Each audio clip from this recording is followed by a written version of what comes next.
Perfect. So, hello everybody, and welcome to today's panel. It's going to be all around rethinking fashion education, and my name is Lily. I'm the partnership leads at Slow Fashion Movement, and I'm going to be the facilitator today.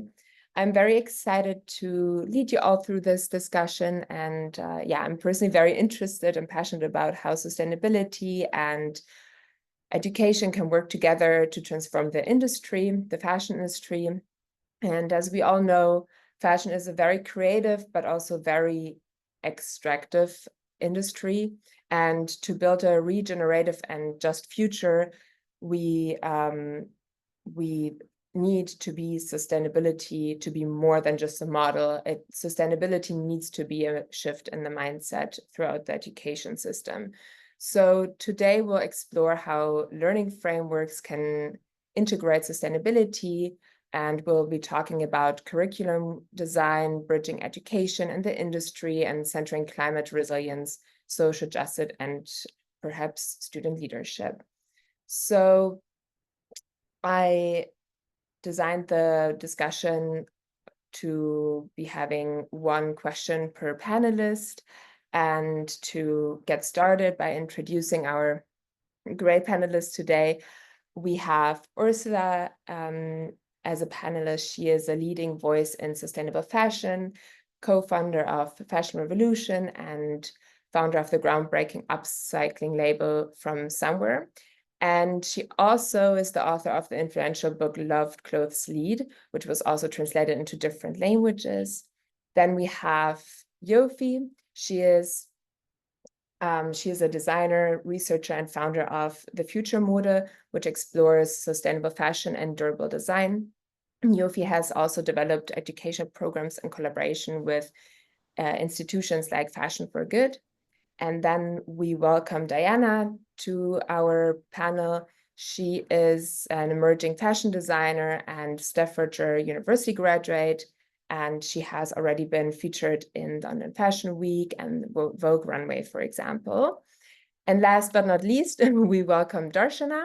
She is the head of sustainability at Reliance Brands. Darshana brings 16 years of experience in fashion and a decade driving impactful, inclusive sustainability through initiatives like the Circular Design Challenge and Sustainable Fashion Day. So I'm very thankful that you're all here, and I can't wait to learn from you and the insights that you have to share. So maybe we can get right into it. And Orsola, I'll be coming to you first. I want to start with the question, what does a truly sustainable fashion curriculum look like to you? And what is still missing in today's educational models?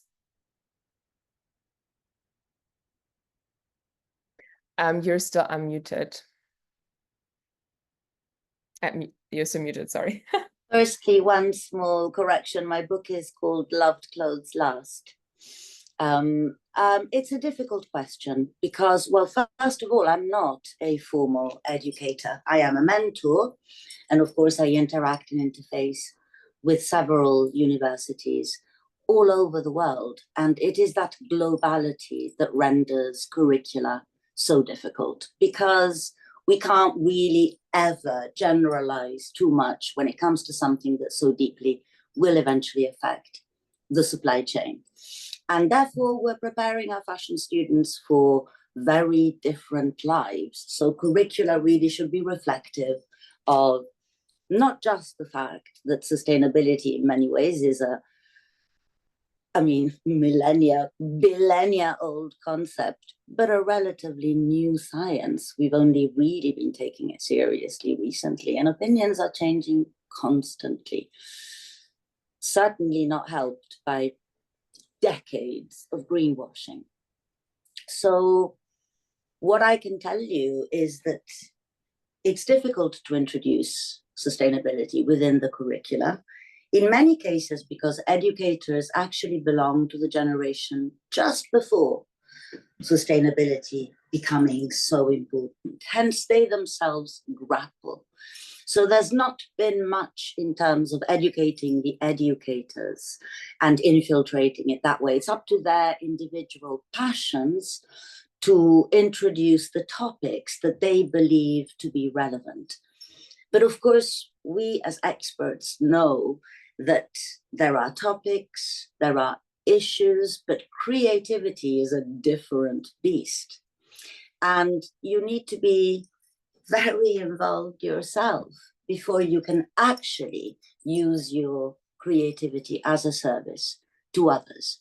So at this point in time, sustainability is a set of rules, a set of principles, which are, to be frank, really easily searchable in the internet. Everywhere you go, you will find organizations such as Fashion Revolution, such as Slow Fashion, where you will really find an awful lot of things. And I'm really grateful to those students who use these organizations. But at the end of the day, what is missing and what will be difficult to provide, considering the state of education at the moment, is a very personal interaction with the student and their willingness to be sustainable. I often say, do you care and are you rigorous? Because you are about to enter an industry that is neither. So the commitment that it takes from somebody who is a student, who is in education, to explore this, to expand on this, has to come from here, not from there. And not everyone will feel it. But that's what interests me when I mentor or educate. And it doesn't matter how imperfect, how small, how irrelevant it may seem in the great big scheme of things. But from that impetus, you can build a journey. And on that journey, you can keep on learning. But if you don't believe in it in the first place, if it doesn't actually matter to you personally, your vision, you won't engage. Thank you for elaborating. And yes, it definitely needs to come from the heart. And also apologies thank you for the correction. Yeah, so basically if we're looking at this, like what would you say does the education system needs in the next 5 years?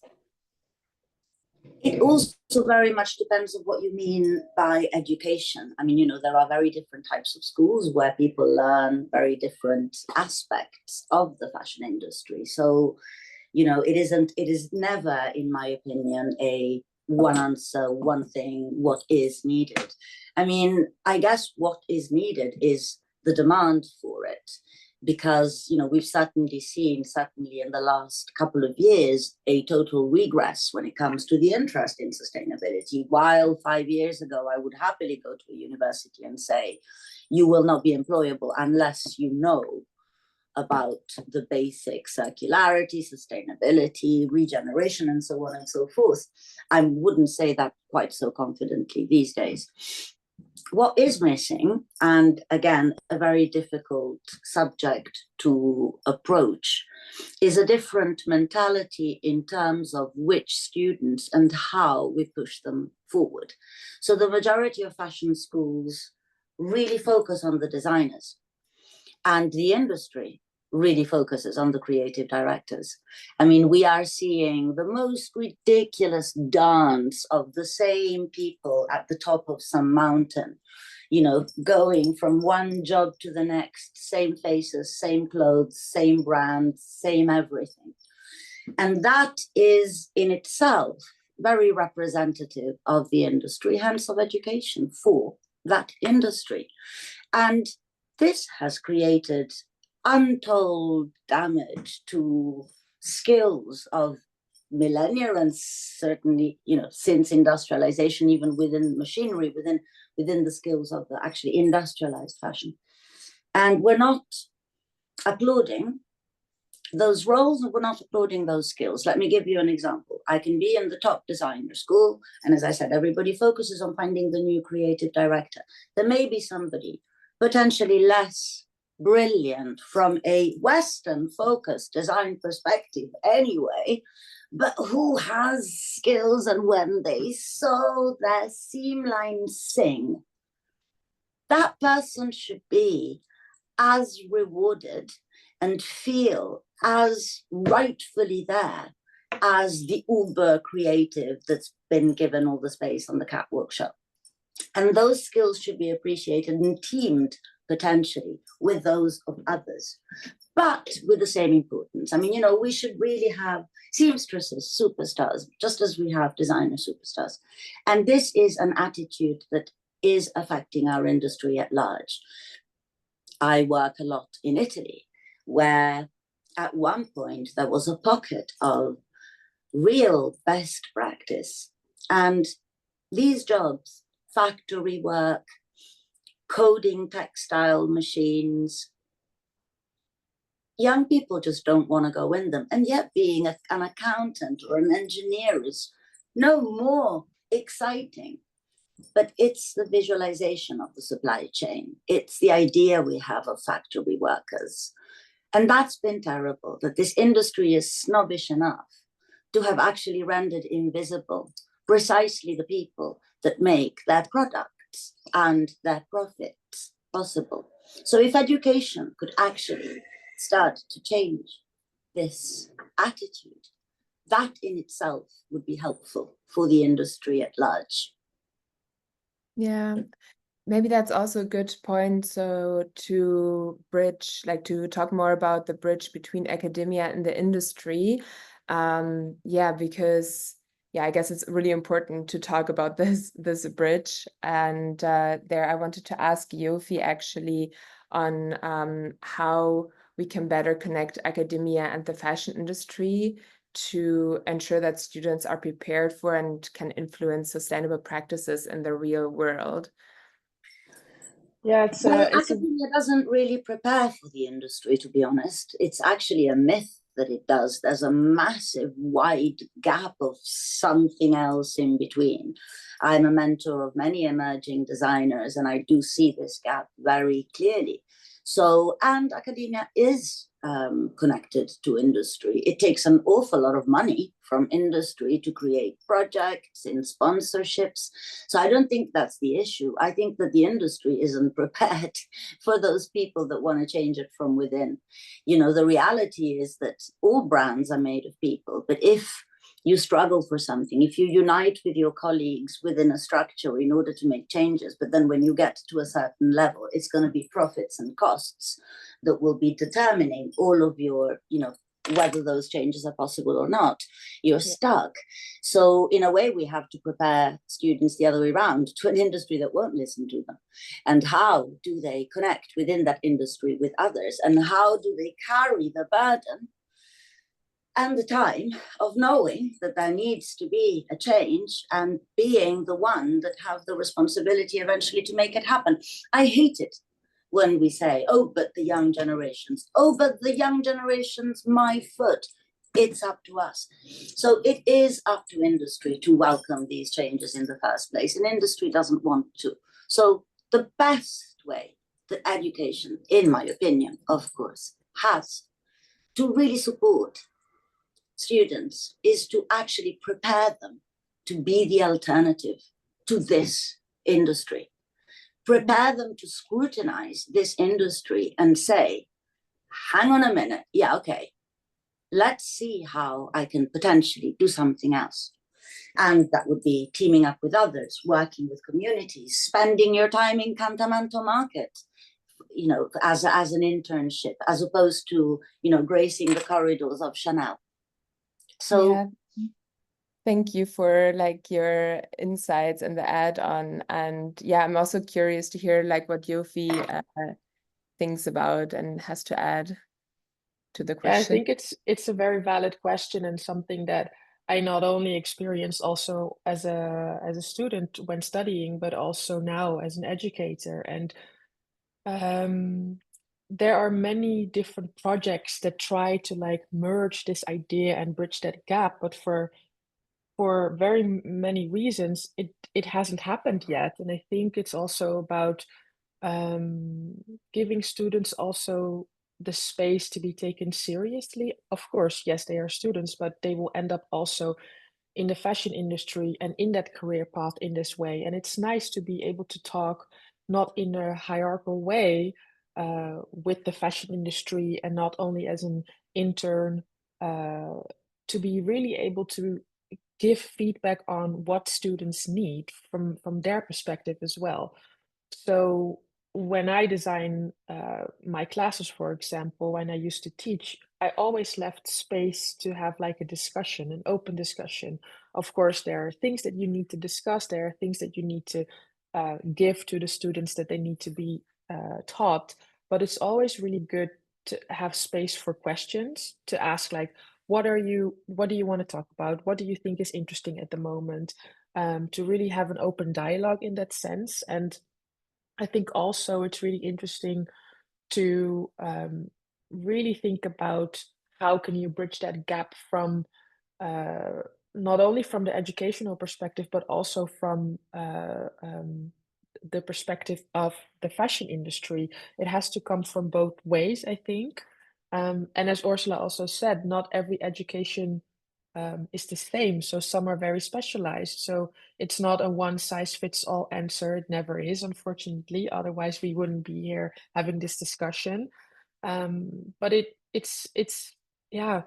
For example, we also host events, and there we invite very many different people. There will be students, there will be experts, there will be other people there in between, and it's just nice to be able to meet people in a safe space where it's not only just about, oh yeah, you are a student or you are very high in a function at a really big company, but also be able to just relate and have a conversation. I think that's also important. Yes. Thank you for both of your insights. Actually, that's really, yeah, it's really important to put the student into like this change making and empowering position to take ownership, and also like that then connects again to like the point that it really has to come from the heart to drive the change. And yeah, I also want to then take like another perspective now that we talked a bit more about like the academia and the fashion industry and like how it can be bridged and what is missing. I also would like to talk more about equity and diversity in sustainable education frameworks. And I wanted to ask Darshana how can fashion education become more inclusive and socially equitable, and particularly for voices and knowledge systems that are often left out of dominant narratives? Do you have something you would like to share? For sure. Thank you so much for having me. And sorry, I was a little late. And That's so fine. nice to see powerhouses on this session. And firstly, plus to everything that Orsola said, because yes, anybody who needs to work in this needs to be highly resilient, highly motivated, highly thick-skinned, because anybody who's working in sustainability is essentially an activist first. You're waking up every morning and just gathering all the courage and all the blood rush to say, okay, we're going to get up and go against the system yet another day with or without any support. So that's the DNA that any person working in this industry needs to have. Some are blessed with it, some grow with it. But I think once you just open up your mind to the amount of bad that has happened, and if you have a little empathy and a little heart, I think it just transforms you, and it just gets that strength in you to discover more, to learn more, to meet new people, and just find different ways. I really feel that you know the capitalist system that we live in, knowledge is power, and power is generally hoarded.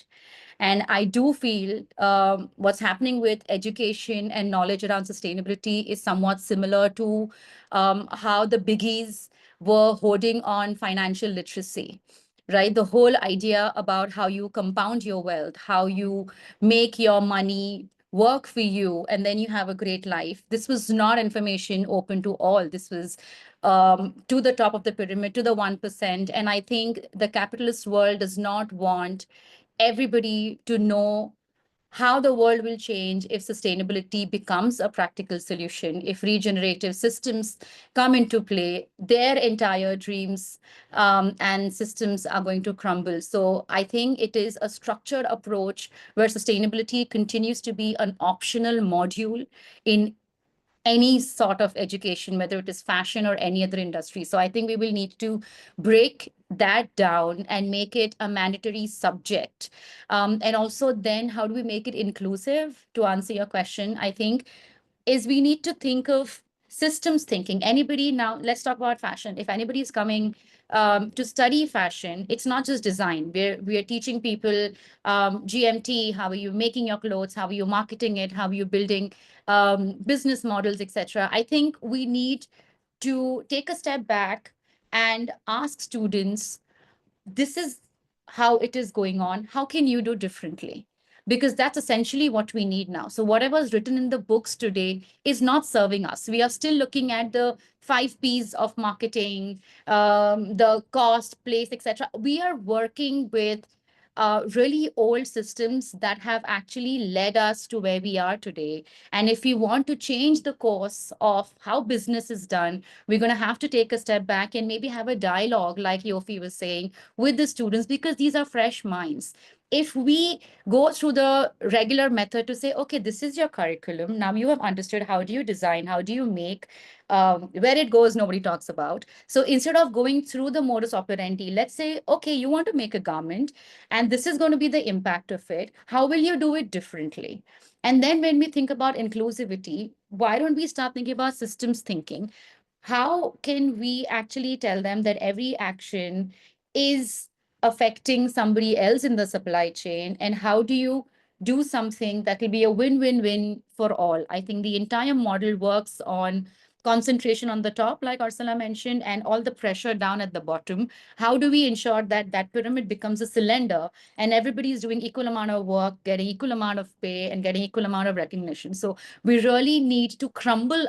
I mean, I know it's a little ambitious, but I think if we are having a conversation about this with such powerhouses and with a platform like yours, I think it's about radical thinking. It's about us going back to square one, looking at our textbooks again and saying, okay, this is old knowledge and this is not going to work. We will need to include more voices in education. We will need to get farmers involved. We will need to get artisans and craftspeople involved. We just go to a store and buy our textiles, but it's farming at the end of the day. How has the narrative shifted for a farmer from an organic cotton to a BT cotton? How is that affecting his health, well-being, his entire ecosystem? So I think we need to just open it up a little bit and look at fashion for what it is. It is not your air-conditioned showroom alone. There is just so much more behind it. So that's my 2 bits. Thank you so much. Like that was really inspiring, yeah, and like so true. Also, like to break it down and really put it like map it all out, and then see where like yeah, and like have this open conversation and see like where we need to like focus on, and like also having the conversation with every single person that is part of the supply chain, and not only like doing it top down. So to say. And I actually want to involve, like I want to kind of like put in a different angle now. I want to, like I want to ask like Diana about, I want to include the perspective of students as change makers, and also like how we can spark actionable ideas. And so, Diana, how do you suggest we can empower students, not just as learners, but also as like change makers or yeah, to become like very proactive, to really also maybe like to connect to what Ursula said in the beginning, that it comes really from the heart. I guess for me, it's when I was at uni, when I did textiles when I was at college, and then I went to uni to do fashion design. So I didn't like the course that I did, it was a fashion course, but I mainly focused on design. And like Ursula said, it wasn't integrated into our what's the word I'm looking for, into the lessons that we had. It was more like you had to go outside of your own way to, if you want to do sustainability, you research it, you bring it to us, we discuss it, and then we'll see where it goes. It wasn't like something that they integrated into the modules. And so me personally, because I wanted to be at the top of the chain, design is the only thing I was thinking about. It wasn't something that I was particularly passionate about until I went to work for Burberry. So a couple of months ago, I went to a wool exchange like talk at Central St. Martin's, and the farmers that provide like the wool up in Scotland, they were talking about how as designers and as big industry, they don't really mention how we designers affect the whole chain. It's like we think of designing, we don't think like at the end of the season it's show prep, you have something in Italy that needs to be hand carried or that needs to be put on a private jet. That's a lot of fuel, and that's affecting the weather. And it's not raining as much, or it's raining too much, so their sheep are getting affected, and you don't get good quality wool. And it's really interesting seeing where I started as a student and where I ended as a designer, because as a student it's something that I never thought about, because it was never in the modules, it was never part of the curriculum. And it was like a target market, like you'll get a first if you introduce sustainability, but we were never really shown how to hit that mark. It was always like you go to the library, you find a bunch of books, but like as Darshana said, that is a structure that has been around for so long that you can't rely on that to change the future. So we're like kind of stuck in the past, trying to do the same thing to see a different change, but like you can't really do that. And when I went to uni, I came with a textiles mindset, but my college, it was my last year was during COVID. So I didn't really have a lecturer. Again, you had to go outside of your own way to try and research. So it comes from within. Like it needs to be something that you're passionate about to pursue it. And unfortunately for me, when I was at that point, it wasn't something that I was necessarily passionate about. So I did little to no research because I wanted to hit the top mark. But it's like, it shouldn't be an afterthought. It should be the first thing you think about, because if you're the top of the pyramid and you're doing something, everyone beneath you is getting affected by it. And so, yeah, as a student, it needs to come from within again. Like you can't rely on lecturers to go and put the modules for you. And I guess that's the sad part about it. It's like if they don't care, the students won't care. So I guess that's my 2 cents, really. Can I add to that quickly? Of course, yes. I was just thinking that that we're putting too much pressure on the students to say that they need to feel it, right? And I think it also becomes the job of the industry or academia in some way to also make sustainability exciting. The fact that it becomes so much of do's and don'ts and yes and no and so much gatekeeping and so much it just becomes a very difficult sector to even engage, because we've just made it such serious business. I think we need to also see as an industry, how can we make it fun and inclusive to just have a conversation, to invite people to come and play with it. I think Fashion Revolution did a fabulous job. And I remember 8 years, 10 years ago, when I was part of the India team. And I think just that entire week of Fashion Revolution week, where we opened up like stores and places in schools, to invite people and just engage with the idea of sustainability. That could be repairing, that could be swapping, that could be just sitting and chatting with each other. I think we need to have more casual avenues to say that it's okay if you fail. Can you at least get your hands dirty? I think as an industry, we're missing heavily on that. Can I add also really shortly on that? I think it's so true what you say, Darshana, because I remember at the beginning when I was building these different educational programs, when I was just asked to come in and do that, I had to also work with other teachers that had a very different mindset. And I was like just graduated from my master's in London, and I had all these like ideas. And we also got feedback from students that they were just very sad after they were really in the grind of sustainability about everything that's happening with the world. So we as educators also had to make a shift to make it positive, to make it exciting, to make it something that they strive for, and not only like doom and gloom what you say, but very, very like it's a heavy topic, but the education should also be light in a way that students are still getting excited and motivated and thinking of how can I change this for the future? What can I do? So yeah, that's also something that I've noticed as well.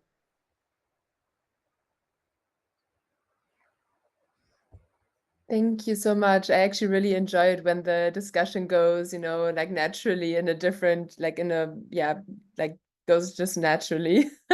So beautiful to observe this actually. Yeah, I wanted to move on to like a little Q&A, unless any of the panelists would like to add something more to the questions that we have talked about. Or is there anything that you feel like you would like to say? Otherwise, I'll start with the questions that are from the audience. Okay. And yeah, so there's somebody who asked about, I'm just going to read out the message. As a psychologist, I find myself reflecting on the role of psychology in the transition towards a more sustainable model. In your opinion, can psychologists play a greater role in encouraging today's and tomorrow's stakeholders, particularly in the field of education, to take sustainability more seriously? What opportunities might this discipline offer in addressing the current situation, according to you? So I'm going to jump in here. So one of the things I love doing the most is that I'm actually an associate lecturer for the psychology department of UEL. And I actually work via the person that does it's called distance learning, but it is for many workers that have worked in conflict zones, psychologists that have worked in conflict zones that have been deeply exposed to trauma. And I have found that my rather silly interventions, in which I sometimes just recite poems about my clothes and the stories that I see about myself in my clothes. I know it sounds very self-centered, but I have a belief that we have lost the psychology of love over the things that we own, and that it is extremely important to reconnect with objects in a serious way. I mean, I'm close to being animistic. So I am actually always making an effort when I talk. I do most of the first year talks for Central St. Martin's and London College of Fashion, but London College of Fashion has just opened a degree, which is fashion and psychology. And it interests me hugely because I believe that this is something we haven't looked at. It goes on par in many ways with what Darshana was saying, that we need to open the industry. I always say that the fashion team of tomorrow contains a marine biologist and an expert on, systems, but it also needs that therapy. When I mentor, I feel that I am more a therapist to these emerging designers or brands than anything else. I mean, gone is my sustainability understanding and the statistics. I don't use them anymore. It's what I said at the start. There are brilliant places where you can find them well presented and utterly understandable. What you won't find is that real deep need to connect from within. And psychology, understanding the psychology of consumerism, understanding the psychology of looking back to move forward. This is a vital ingredient. And I think that it would be potentially something that would make, going back to Yophi and Darshana and Diana also saying this, making it exciting. Maybe we can't make sustainability fun, because even if we start to make it fun, at some point we're going to doom. You know, we've had decades of greenwashing and so misinformation. But maybe if we make it about the deep psychology of understanding the why, that in itself could be a really important in.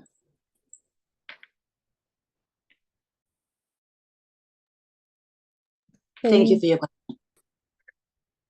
I think I'll just add two bits since I don't think there are too many questions. So I'll just take a take on this because I've started to strongly relate sustainability to spirituality now. I think there is just so much common ground there. The more you read about spirituality or the more you practice, it's really questioning why you're here, what are your needs, and what do you really need to survive. I think if we start, it also, I think if you are slightly evolved in your spiritual journey or just sort of comfortable in who you are, if we even if we sort of spend a little less time on the screen, we will start feeling a little more enough to us. And therefore, we will not fall for that new trend that's on your screen, which is changing almost morning, afternoon, and evening. So I think that sense of self-love or self-belief or just quantifying what are those physical items that really are required to keep me happy, keep me satisfied at some level, whether it's spiritual or psychological or behavior even. I think all of this comes into play, and it's that marketing genius we will need to essentially tackle through behavior or psychology or spirituality to say, hey, great advertising, but I don't need it. I'm great by myself. Something on those lines, I think. Yeah, actually, that is a very good approach or perspective on it, to like kind of also have this spiritual lens, whereas what do I actually really need, like, and it comes down that you don't need all that what is being promoted to you. And I think that's also where you can like really connect with you yourself, and then think about, okay, am I going to get this now or not? Or if you get something, then maybe only one piece is totally fine. I do have a second question, and then we are going to wrap up. I would like to, before I ask the other question, I would just like to drop that we actually have another event coming up on June 5th, and it's I'm going to say it now because it fits perfectly the conversation, as it's going to be a dialogue on fashion and the role of psychology. And we invited Dr. Carolyn Mayer, renowned author and expert in the psychology of fashion, then also Lizzie Mudry, fashion stylist and psychologist, and Pooja MJ is going to join. She's an ESG reporting and impact strategist, stylist, and also Slow Fashion board member. So we'll share like more information with that later. And yes, so the question from the audience is to Darshana and Orsola. Can you share a bit more about your experience as you're organizing the first Circular Fashion Challenge? Do you see a shift in how designers create designs? Love it. I love it when anything to do with circular design challenge comes up, and I love it more because Orsola has been such a deep part of it. Quick background, won't take too much time. So it's our 7th year now, and we are seeing such an amazing shift in the way designers are looking at design as a solution, the way they are designing. And we have really passed the narrative of upcycling. We used to look at clothes that looked upcycled. Today, we are looking at clothes, shoes, products, bags that look stunning and are either upcycled or are made out of amazing materials. The narratives are fashion forward. It's not a sob story anymore. We are actually presenting beautiful narratives, great visions. But I would also like Orsola to contribute to this, because she does mentor our winners and runner-up for a pretty long period, and it's very bespoke. So she's actually the therapist to our winners and runners-up, like she mentioned. It is an amazing competition, I have to say. It's very unique in as it marries. It's the one competition that understands actually what circularity is all about. So, I mean, it's unsurprising that you find amongst the participants, or the ones, the applicants, regenerative fashion, just as much as you will find, the hardcore upcycling that comes on the opposite side of the supply chain. And it is incredible in its understanding of this, which is really quite unique. My experience as a mentor is that the people that we have mentored with my Estethica team are very, very advanced. I mean, and this is part of my own personal understanding and framework, that we are looking for solutions in the wrong places. And I keep on saying LVMH, not a solution. The big brands, not solution finding nor solution making. Solutions are where the industry is. Best waste solutions are where the waste is. And I have to say that consistently, Indian designers are just the bee's knees, in the sense that they have a wealth of personal experience and understanding of scale, and are very prepared, which is very different to the rampant creativity we may see in the West, but with very little foundation. So it's a different role as a mentor, because I'm speaking truly eye to eye with professionals whom I'm often floored by them. I have to say, this year's winner, Rick, Archive City, floored me. I mean, I learned way more, and I have 20 years of experience in fashion industry waste. And this guy talked the talk, walked the walk, had the language, accurate, never sensational, had the clothes, had the collection, has the factory, ready to go. I mean, why isn't the entire industry looking at Rick as a model? And this is what we want to do. We want to make sure that the entire industry uses him as a model. I mean, nature doesn't gigantify one, it replicates many. If Rick could be replicated again in Africa, in Eastern Europe, in Chile, can you imagine? This guy's a genius. So yes, it's the competition where I see the future, the real possible future, and it's bloody exciting. Thank you so much for for answering the question, and also to have both of your perspectives on it. I do have one last question, which is the following. The fashion industry is very competitive and sustainability can be expensive. So how can a newcomer balance eco-conscious values with the pressure to succeed quickly?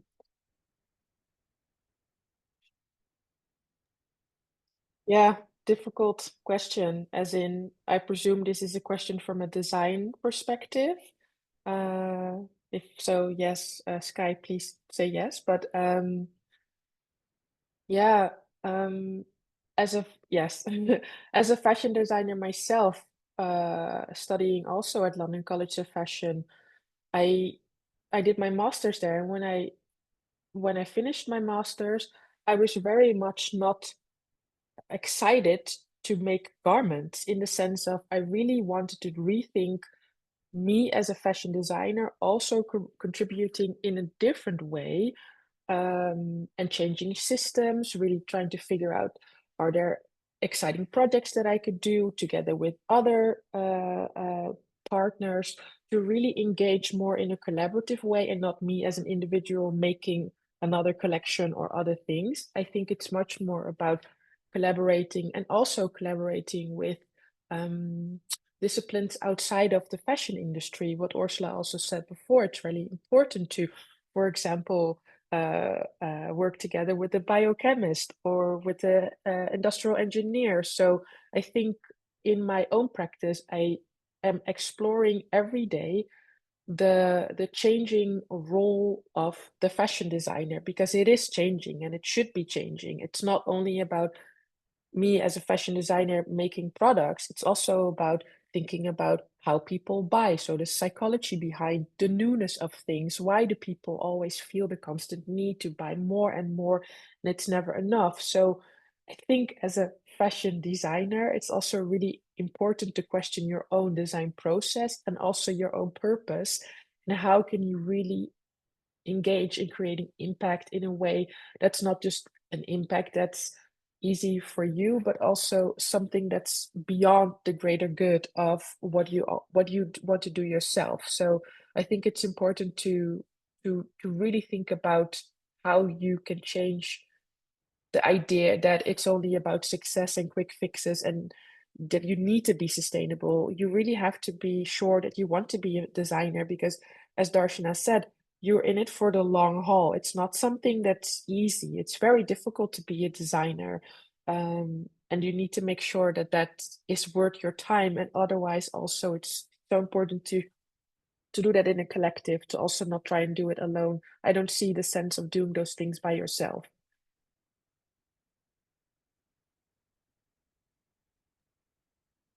Thank you for answering the question, Yophi, and I hope it answered the question. Okay, yeah, I guess we just received positive feedback, so thanks.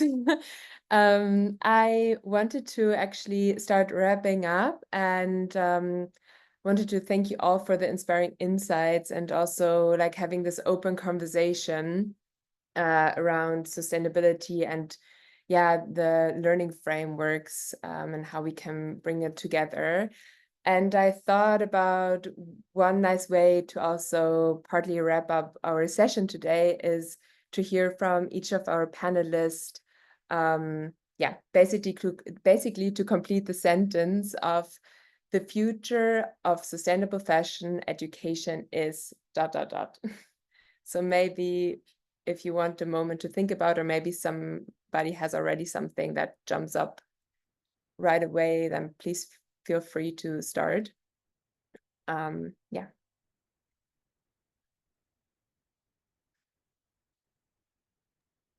I'd say rebellious.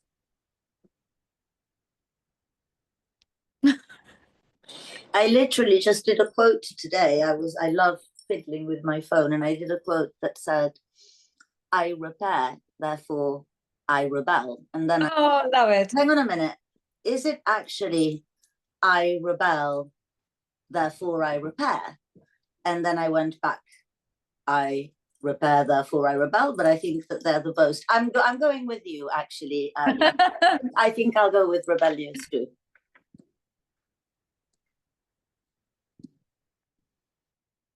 I have to think about it in a sense. Oh, Darshana, please go if you want to expand on your answer. Yes, I also don't want to make it too complicated. Do you know what I mean? Because it is a thing. For me, it's always about being an activist, and that brings, I think, together all of that what we discussed, and also the foundation of Fashion Revolution and Orsola, really talking about as a designer, and also within education, sustainability is also about being an activist, and also going against the grind, and really every day you have to work on that, towards that. And I wish also that we can do that together, to do that more together. I think that would be nice. Yeah. Yeah, I think I'll agree as well. It's not just one person's responsibility, it is the responsibility of a lot of people. So, yeah. Thank you so much. So the future of sustainable fashion is collective and rebellious. Yes, perfect. That's a We summary. figured it out. Now we can just get on with it and do it, make it happen. Yes. Yes. Exactly. That's perfect, actually. And yeah, so I just wanted to like also then as we're closing, I was thinking, okay, what kind of powerful steps could we take towards it as a collective? And probably most of us are doing it already, but I wanted to invite everybody to the Slow Fashion Season Challenge. And that's basically where we say, okay, we're committing ourselves to not buy any new fast fashion item for the next 90 days. And yeah, so I think Pooja also sent like a link with more information about it. And yeah, I just really want to thank you all for being here. And I feel like we really took some very inspiring insights from it and had like really good conversations. I wish like we could go more in depth and we had like endless time for this. And especially when we talked about the spiritual part, I would love to like have that conversation go further.